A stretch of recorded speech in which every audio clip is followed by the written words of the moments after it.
Welcome to TSET. This is Eshwar Kumar. ఈ వీడియోలో మనం సమిట్స్ అండ్ వెన్యూస్ గురించి డిస్కస్ చేసుకోబోతూ ఉన్నాం. సో భారతదేశంలో నిర్వహించినటువంటి సమిట్స్ కావచ్చు, లేకపోతే భారతదేశము అదేవిధంగా వివిధ దేశాలతో కలిసి నిర్వహించినటువంటి సమిట్స్ కావచ్చు, ఇవన్నీ కూడా మనం డిస్కస్ చేద్దాం. Let us start. సో చూద్దాం. ఇక్కడ లైక్ మనకి యూకే, యునైటెడ్ కింగ్డమ్, అదేవిధంగా ఇండియా, సో రెండు దేశాల మధ్య ఒక అగ్రిమెంట్ అయితే జరగడం జరిగింది. అగ్రిమెంట్ దేనికి సంబంధించింది అంటే టెక్నాలజీ సెక్యూరిటీ ఇనిషియేటివ్కి సంబంధించి. చూడండి, ఇక్కడ టెక్నాలజీ సెక్యూరిటీ అండ్ ఇనిషియేటివ్కి సంబంధించి రెండు దేశాల మధ్య, ఇండియాకి యూకేకి మధ్య ఈ యొక్క అగ్రిమెంట్ అయితే జరగడం జరిగింది.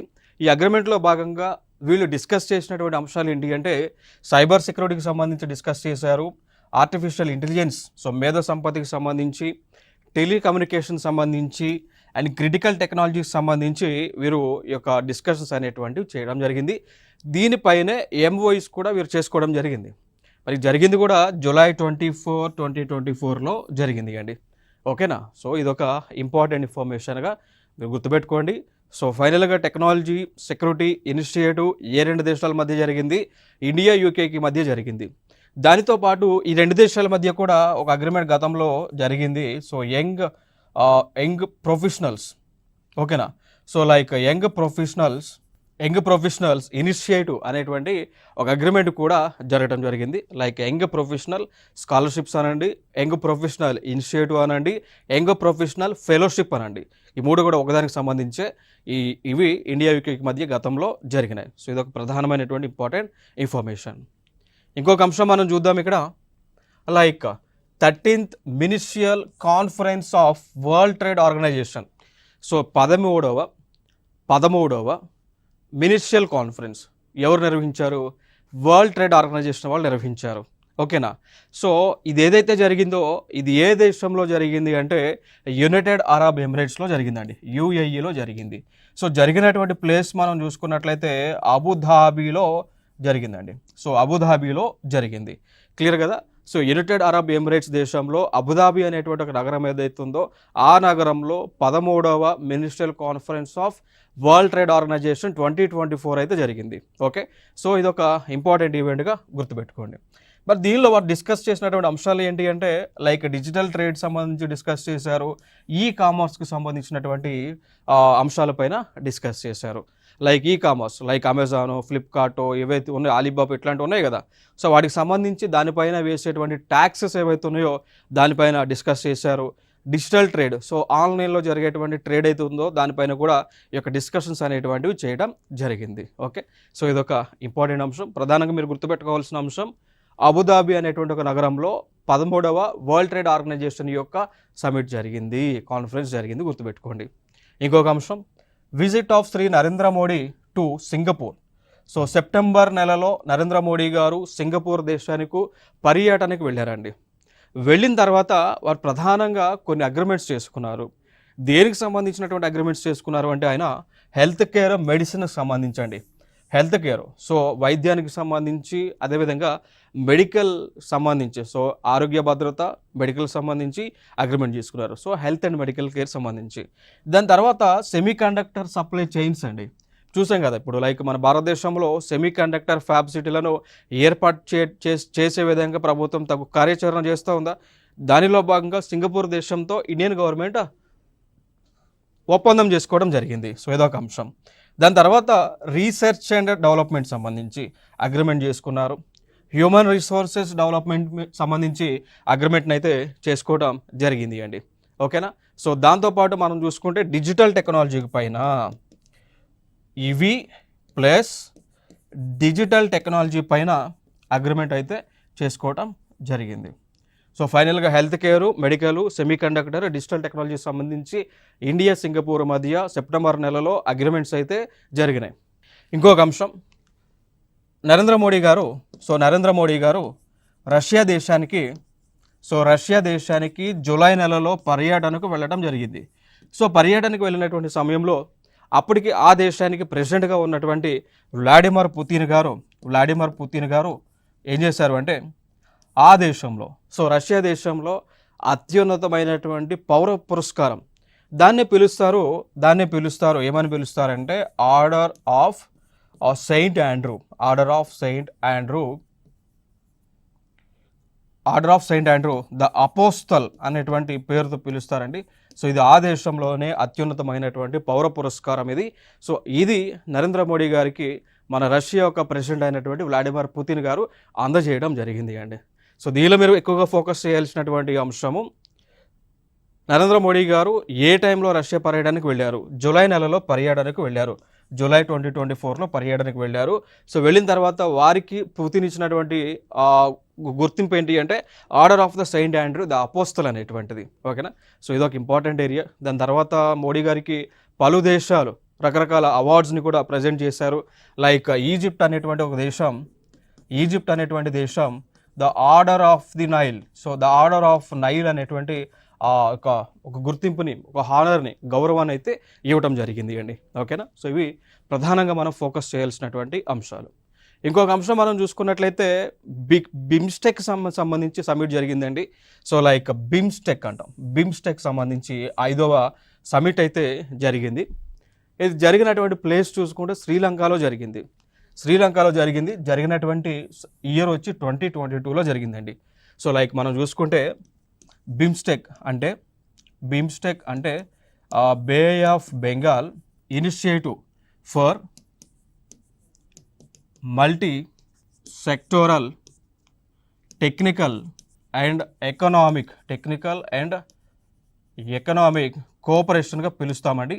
ఎకనామిక్ కోఆపరేషన్గా పిలుస్తూ ఉంటాం. క్లియర్ కదా? సో దీనికి సంబంధించిన సమిట్ 2022కి ఎక్కడ జరిగింది? శ్రీలంక దేశం జరగాల్సి ఉండగా అక్కడ ఆ దేశంలో సంక్షోభం వచ్చినటువంటి సందర్భాన దాన్ని ఆన్లైన్లో కండక్ట్ చేస్తే ఇండియన్ గవర్నమెంట్ కూడా పార్టిసిపేట్ చేసింది. ఈవెన్ నరేంద్ర మోడీ గారు కూడా ఈ సమిట్లో ఆయన ఆన్లైన్ మోడ్లో, సో లైక్ జూమ్ కాల్లో ఆయన అపియర్ అవ్వటం జరిగింది. సో ఇదొక ఇంపార్టెంట్ ఇన్ఫర్మేషన్. ఇదే సమిట్ ఏదైతే ఆన్లైన్లో జరిగి ఉందో దీనిలో బిమ్స్టెక్ చార్టర్ అనేటువంటిది ఆమోదం తెలుపుకున్నారు. చూశారు కదా? So adapted the BIMSTEC charter. దేనిలో 5th సమిట్లో అడాప్ట్ చేసుకోవడం జరిగింది. ఇది వెరీ ఇంపార్టెంట్. దీనిపైన తరచుగా మనకి క్వశ్చన్స్ అనేటువంటి వస్తూ ఉన్నాయి. ఇంకొక అంశం, బ్రిక్స్కి సంబంధించి బ్రిక్స్ శిఖరాగ్ర సమావేశం జరిగింది అండి. సో అది 11వది. లైక్ మనం చూసుకుంటే బ్రిక్స్ సదస్ 2022 వచ్చేసి 2022 జరిగింది. సో జరిగినటువంటి ప్లేస్ మనం చూసుకుంటే లైక్ చైనా బీజింగ్లో జరిగింది. అది 14వది. 14th బ్రిక్స్ సమిట్ చైనాలో జరిగింది. 2023లో 15th బ్రిక్స్ సమిట్ వచ్చేసి దక్షిణాఫ్రికా డర్బాన్లో జరిగింది. బ్రిక్స్ సదస్సు 2024 వచ్చేసి 16వది రష్యాలో కజాన్ అనేటువంటి ఒక దేశంలో జరిగింది అండి. ఓకేనా? సో దీనిలో అంటే ఇప్పుడు మనకి ఇక్కడ ఏంటి రీసెంట్గా జరిగినటువంటి సమిట్. సో ఎప్పుడు జరిగింది అంటే మనకి అప్రాక్సిమేట్గా తీసుకుంటే 2 అక్టోబర్ నుంచి జరిగింది. సో అక్టోబర్ నుంచి 6th అక్టోబర్ మధ్య రష్యా దేశంలో ఈ బ్రిక్స్ అనేటువంటి సమిట్ జరిగింది అండి. ఓకేనా? సో రష్యా దేశంలో బ్రిక్స్ సంబంధించినటువంటి సమిట్ అయితే జరగడం జరిగింది. సో జరిగినటువంటి ప్లేస్ రష్యా దేశంలో ఉన్నటువంటి కజాన్ అనేటువంటి ఒక ప్లేస్లో అయితే జరిగింది. సో అందుకు కానీ దీన్ని ఇక్కడ కొన్ని దేశాలు కలిసి ఒక డిక్లరేషన్ చేసుకున్నాయి. దాన్ని ఏమని పిలిచామంటే కజాన్ డిక్లరేషన్ అని పిలవటం జరిగింది. సో ఈ కజాన్ డిక్లరేషన్లో వాళ్ళు ఎక్కువగా ఫోకస్ చేసినటువంటి అంశాలు ఏంటి అంటే క్లైమేట్ చేంజ్కి సంబంధించండి. సో పర్యావరణాన్ని పరిరక్షించడానికి ఎటువంటి చర్యలను తీసుకోవాలి, భారతదేశం కాదు ప్రపంచ దేశాల్లో వస్తున్నటువంటి సంక్షోభాన్ని ఏ విధంగా ఎదుర్కోవాలి, దాంతోపాటు ప్రపంచ దేశాలలో ఉన్నటువంటి ఉగ్రవాద ముప్పు అంటే టెర్రరిజాన్ని ఏ విధంగా ఎదుర్కోవాలనేటువంటి అంశాలపైన డిస్కషన్ చేశారు. దాన్ని ఏమని పిలుస్తారు? కజాన్ డిక్లరేషన్ అని పిలుస్తారండి. ఓకేనా? సో ఇదొక ఇంపార్టెంట్ ఇన్ఫర్మేషన్ గుర్తుపెట్టుకోండి. అయితే ఇదే బ్రిక్స్ అనేటువంటి ఒక సమిట్లో కొన్ని దేశాలని సభ్యులుగా చేర్చుకున్నారు. సో ఆ దేశాలు మనం చూసుకుంటే Egypt, Ethiopia, Iran, Saudi Arabia and United Arab Emirates. ఓకేనా? సో ఇప్పుడు ఎన్ని దేశాలైనాయి? ఒకటి Egypt, Ethiopia, Iran, Saudi Arabia, United Arab Emirates అండి. ఓకేనా? సో టోటల్గా ఎన్ని దేశాలు చేర్చుకున్నారు? 5 దేశాలు చేర్చుకున్నారు. సో 2024 బ్రిక్స్ సమిట్ ఏదైతే జరిగిందో దానిలో కొత్తగా 5 దేశాలు జాయిన్ అవ్వడం జరిగింది. ఆల్రెడీ బ్రిక్స్లో ఎన్ని దేశాలు ఉన్నాయంటే చూద్దాం. ఇక్కడ బ్రిక్స్ అంటే Brazil, Russia, India, south Africa, and China. ఓకేనా, సో చైనా. సో ఈ దేశాలన్నీ కూడా ఉంటాయండి. మొత్తంగా చూసుకుంటే 5 కంట్రీస్ ఉన్నాయి. సో బ్రిక్స్లో ఉన్నటువంటి దేశాల సంఖ్య ఆల్రెడీ ఉన్నటువంటి దేశాలు మనం చూసుకుంటే 5 కంట్రీస్ ఉన్నాయి. ఆ 5 కంట్రీస్కి అడిషనల్గా మళ్ళీ 5 దేశాలు జాయిన్ అవ్వడం జరిగింది. ఓకేనా, సో అడిషనల్గా మళ్ళీ కొన్ని దేశాలు జాయిన్ అవ్వడం జరిగింది. టోటల్గా 5 కంట్రీస్తో బ్రిక్స్ ఇప్పుడు నడుస్తూ ఉన్నది. సో ఇదొక ఇంపార్టెంట్ అంశం. సో ఇదే బ్రిక్స్ సమిట్లో ఇండియాకి చైనాకి మధ్య బైలేటరల్ అగ్రిమెంట్ జరిగింది. ఆ బైలేటరల్ అగ్రిమెంట్ దేనికి సంబంధించింది అంటే లైక్ ఇప్పుడు సరిహద్దు ఏదైతే ఉందో, ఇప్పుడు ఇండియాకి చైనాకి సరిహద్దు ఉందా, సో 2 దేశాల మధ్య సరిహద్దు తగాదాలు ఉన్నాయా, లైక్ అరుణాచల్ ప్రదేశ్ సంబంధించి కానీ, తవాంగ్ సంబంధించి కానీ, డొక్లాం సంబంధించి కానీ, LAC line of actual control సంబంధించి ఇండియాకి చైనాకి మధ్య సరిహద్దు తగాదాలు ఉన్నాయా. సో ఈ తగాదాలు ఉన్నటువంటి సందర్భాన ఇండియాకి చెందినటువంటి ఆర్మీ ఈ బోర్డర్ దగ్గర ఉందా, చైనాకి సంబంధించిన ఆర్మీ కూడా ఈ ఇండియా చైనా బోర్డర్ దగ్గర ఉన్నాయా. సో అయితే ఇప్పుడు ఇండియా చైనాకి మధ్య ఈ కాజన్ అనేటువంటి ప్లేస్లో జరిగినటువంటి అగ్రిమెంట్ ఏంటి అంటే 2 దేశాల మధ్య ఉన్నటువంటి ఆర్మీని ఉపసంహరించుకోవాలి. ఓకేనా, so disengagement of army at the border in between India and China అని ఒక అగ్రిమెంట్ జరిగింది. దీనిలో భాగంగా లైక్ ఈ బోర్డర్ దగ్గర ఉన్నటువంటి చైనా ఆర్మీ బ్యాక్ వెళ్ళిపోయింది. ఇండియాకి చెందిన ఆర్మీ ఇండియా అక్కడ నుంచి వెనక్కి వచ్చేసారండి. ఓకేనా, సో ఇది ఒక ఇంపార్టెంట్ ఈవెంట్గా మనం గుర్తుపెట్టుకోవాలి. ఇంకొక అంశం మనం చూద్దాం. G7 సంబంధించి సమిట్స్ మనకు జరిగి ఉన్నాయి. లైక్ చూసుకుంటే లైక్ G7 సమిట్ 2022 వచ్చేసి 48వది జర్మనీలో జరిగింది. 49 2023కి గాను జపాన్, 2024కి గాను G7 సమిట్ 50ది అది ఇటలీలో జరిగింది అండి, ఇటలీలో జరిగింది. ఓకేనా, సో G7 సమిట్ 2025 వచ్చేసి 51వది కెనడా దేశంలో జరిగింది. సో కెనడా దేశంలో జరగలేదు, జరగబోతూ ఉంది, ఫ్యూచర్ ఇది. 2025 గాను 51వది కెనడా దేశంలో జరగబోతూ ఉంది. దీనిపైన మనం ఫోకస్ చేయాల్సినటువంటి ఎక్కువ అంశాలు ఏంటి అంటే లైక్ G7లో ఉన్నటువంటి దేశాలు ఏమేమి ఉన్నాయో మనం గుర్తుపెట్టుకోవాలి. ఫర్ ఎగ్జాంపుల్గా తీసుకుంటే జ్యూస్ GF అనేటువంటి కోడ్ గుర్తుపెట్టుకోండి. లైక్ జే అంటే జపాన్ అని, యు అంటే USA, I అంటే ఇటలీ, ఇండియా కాదు ఇటలీ, C అంటే కెనడా, అండ్ E అంటే ఇంగ్లాండ్, G అంటే జర్మనీ, అండ్ F అంటే ఫ్రాన్స్ అండి. ఓకేనా, సో F అంటే ఫ్రాన్స్ అండి, అర్థమైందా. సో ఫైనల్గా G7లో ఉన్నటువంటి దేశాలు 7 దేశాలు ఉంటాయి. ఆ దేశాలు మీరు ఎట్లా గుర్తుపెట్టుకోవాలి అంటే జ్యూస్ GF అనేటువంటి కోడ్ గుర్తుపెట్టుకోండి, జ్యూస్ GF సింపుల్గా.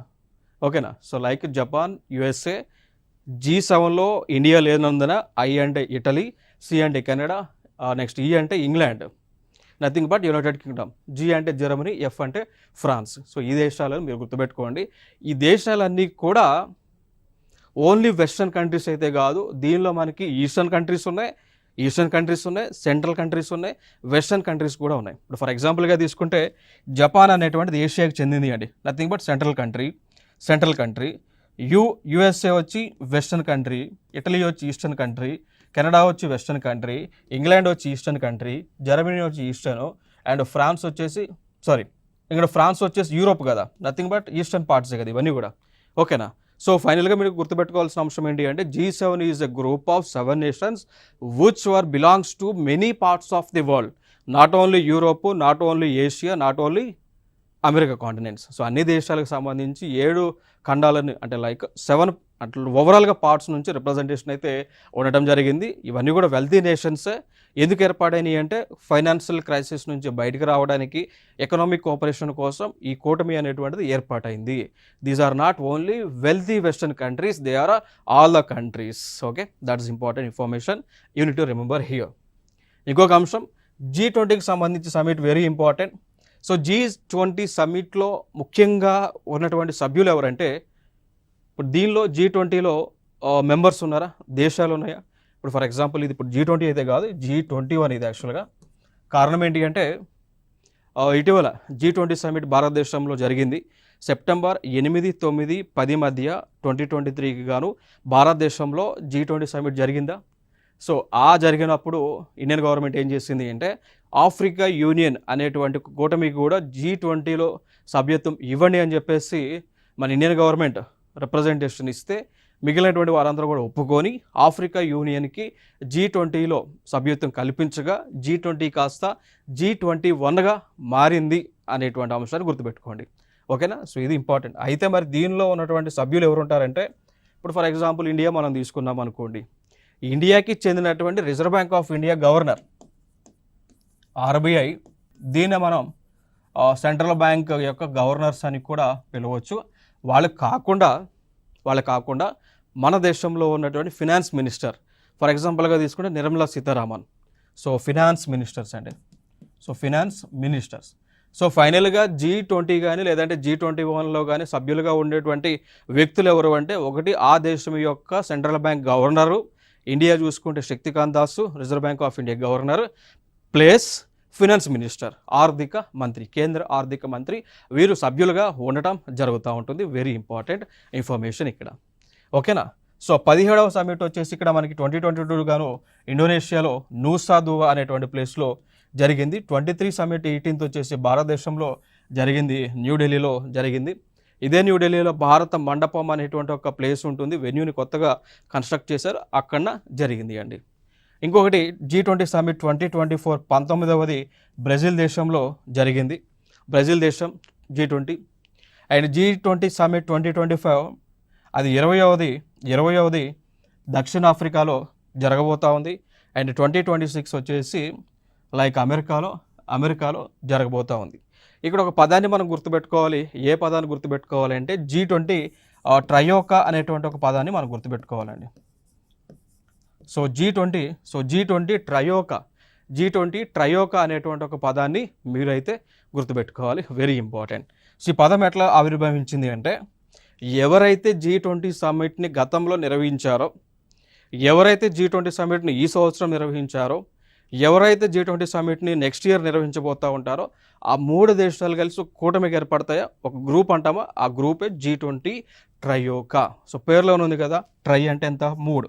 సో 3 దేశాల యొక్క సమ్మేళనం. ఆ 3 దేశాలు ఏవి? గతంలో G20 నిర్వహించింది 2023కి ఇండియా. సో ఇండియా, ఈ సంవత్సరం నిర్వహించేది బ్రెజిల్, నెక్స్ట్ ఇయర్ నిర్వహించేది దక్షిణాఫ్రికా, 3. సో 1 2 3. సో ఈ 1 2 3ని కలిపి ఏమని పిలుస్తాము అంటే G20 ట్రయోకాగా పిలుస్తామండి. నెక్స్ట్ ఇయర్ మళ్ళీ మారిద్ది. అప్పుడు ఏమొస్తుంది, ఇండియా ఈ లిస్ట్ నుంచి బయటికి పోయి 24, 25, 26 ఈ 3 దేశాలు వస్తాయండి నెక్స్ట్ ఇయర్. ముందు ఇయర్ చూసుకుంటే ఇది యాడ్ అవుతుంది, ఇండోనేషియా, భారత్, బ్రెజిల్ యాడ్ అవుతుంది. సో అట్లా ఈ G20 ట్రయోకా అనేటువంటిది ఎవ్రీ ఇయర్ కూడా మారుతూ ఉంటుంది. సో అడిగినటువంటి క్వశ్చన్ బట్టి ఆన్సర్ అయితే ఇవ్వండి. ఓకే, నెక్స్ట్ సార్క్ సమ్మిట్ని మనం డిస్కస్ చేద్దాం.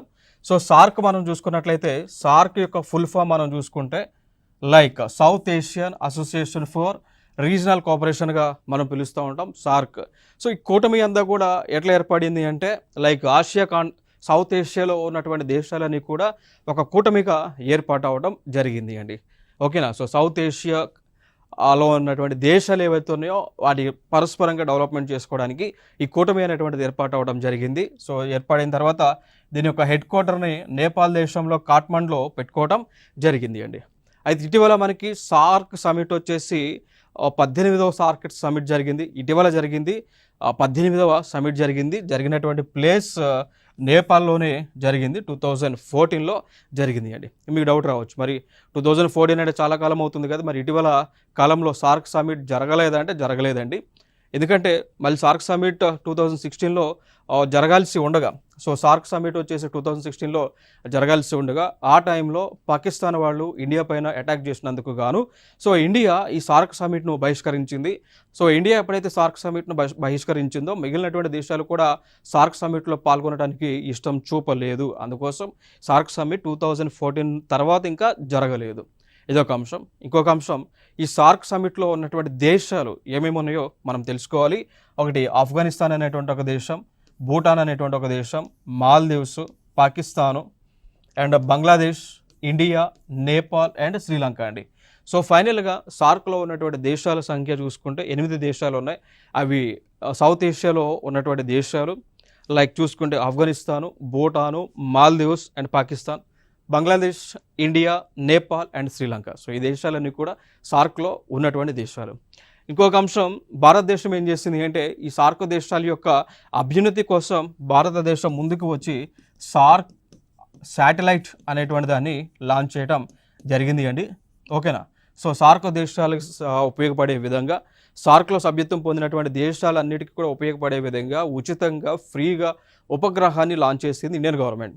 సో ఇండియన్ గవర్నమెంట్ ఏమన్నది అంటే ఎవరైతే ఈ సార్క్ శాటిలైట్ ఏదైతే ఉందో ఈ సార్క్ శాటిలైట్ని ఈ దేశాలన్నీ కూడా ఫ్రీగా వారి యొక్క అవసరం మేరకు ఉపయోగించుకోవచ్చు అని చెప్పేసి ఫ్రీగా మనం ఈ సార్క్కి డెడికేట్ చేయడం జరిగింది. ఓకే. సో ఇదొక ఇంపార్టెంట్ ఇన్ఫర్మేషన్ ఇక్కడ. ఇంకొక అంశం ఎస్సీఓ సమిట్ అండి. SCO summit, summits of heads of state అంటారు. సో షాంఘై కోఆపరేషన్ ఆర్గనైజేషన్ అని కూడా మనం పిలుస్తూ ఉంటాం దీన్నే. ఓకేనా.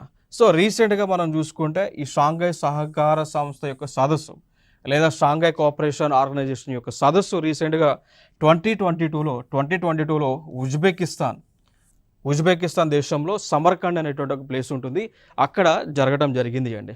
ఓకేనా. 2022 సంబంధించి.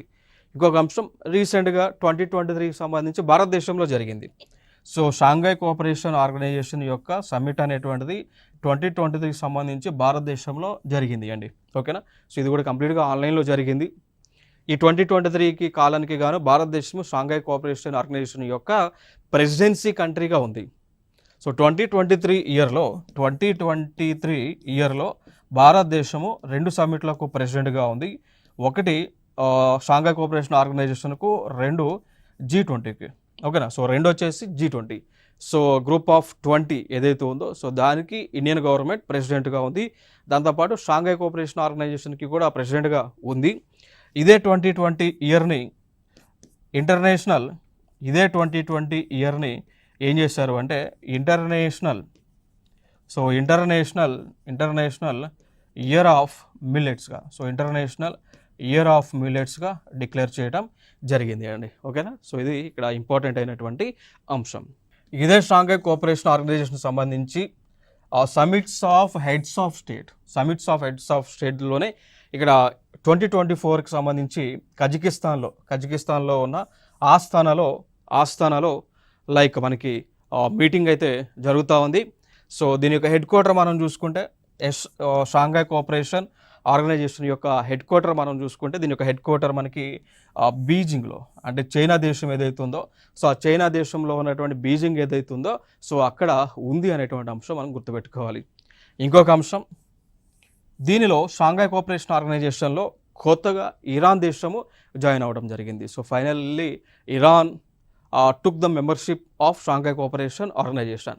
సో ఎస్సీఓలో ఇండియా ఉందా అంటే ఉందండి. So India is a member of SCO. ఇంకొక సమిట్ వచ్చేసి ఈస్ట్ ఏషియా సమిట్ అంటాం, EAS అని అంటాం. ఓకేనా. సో ఇది 17వ ఈస్ట్ ఏషియా సమిట్ వచ్చేసి కంబోడియా దేశంలో, సో కంబోడియాలో ఫోనమ్ ఫెన్ అనేటువంటి ఒక ప్రాంతంలో జరిగింది. 2023 యొక్క సమిట్ వచ్చేసి ఇండోనేషియాలో జకర్తా అనేటువంటి ఒక ప్లేస్లో జరిగింది 2023కి వచ్చి.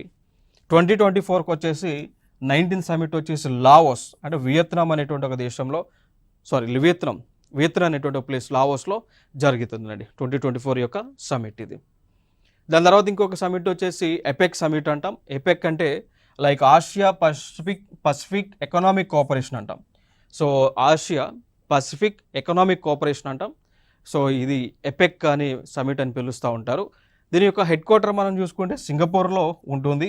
మరి 2023కి గాను ఈ యొక్క సమిట్ అనేటువంటిది అమెరికాలో, సో అమెరికా దేశంలో ఉన్నటువంటి శాన్ ఫ్రాన్సిస్కో నగరంలో జరుగుతూ ఉంది. ఓకేనా. అంటే ఆల్రెడీ జరిగింది 2023 కాబట్టి జరిగింది. ఓకేనా. సో అది ఇంపార్టెంట్ ఈవెంట్స్. ఇంకొకటి 2024కి సంబంధించి పెరూలో అండ్ 2025కి సంబంధించి దక్షిణ కొరియాలో, 2026 సంబంధించి ఆస్ట్రేలియా దేశంలో, 2027కి సంబంధించి వియత్నాం దేశంలో జరగబోతూ ఉంది. సో ఇవన్నీ కూడా ఎపెక్ సంబంధించి ఫ్యూచర్ సమిట్స్ అండి. సో ఎపెక్ అనేటువంటి ఒక సమిట్ ఎందుకు జరుగుతూ ఉంది అంటే ఈ దేశంలో అంటే ఈ కూటమిలో ఉన్నటువంటి ఈ ఆసియా పసిఫిక్ నుంచి కొన్ని కంట్రీస్ ముందుకు వచ్చి కూటమికి ఏర్పడే ఇవన్నీ కూడా ఏం చేస్తూ ఉన్నాయి అంటే లైక్ ఎకనామిక్ డెవలప్మెంట్ కోసం. సో ఎకనామిక్ డెవలప్మెంట్ కోసం డిస్కషన్స్ చేస్తూ ఉన్నారు. ట్రేడ్కి సంబంధించి డిస్కషన్స్ చేస్తూ ఉన్నారు. టెర్రరిజాన్ని ప్రపంచ దేశాల్లో లేకుండా ఉండే విధంగా చర్యలు తీసుకునే విధంగా వాళ్ళు డిస్కషన్ చేస్తూ ఉన్నారు.